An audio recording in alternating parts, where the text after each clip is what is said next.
Լևոն Տեր-Պետրոսյանի մասով կարող եմ ասել, ինքը փորձառու քաղաքական գործիչ է,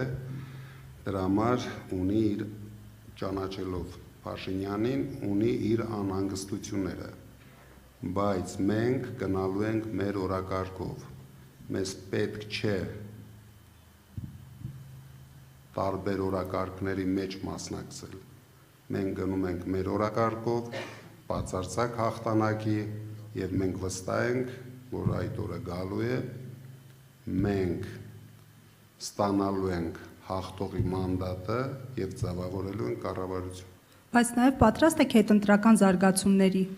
քաղաքական ակցիաների կազմակերպման հնարավորություն տեսնում եք, թե ոչ։ Դե գիտեք, հիմա այսօր մենք քննարկենք, թե ինչ է լինելու ընտրությունից հետո դրանից 1 ամիս հետո դրանից 5 ամիս հետո, եկեք մենք սևեռվում ենք, նախապատրաստվում ենք և գնում ենք ընտրությունների, մենք հիմա դրա մասին պետք է մտածենք, հաստատ դուք իմացեք, մենք պատրաստ ենք և պատրաստում ենք ցանկացած քայլերի, դրանից ավել ես չեմ ասելու ձեզ։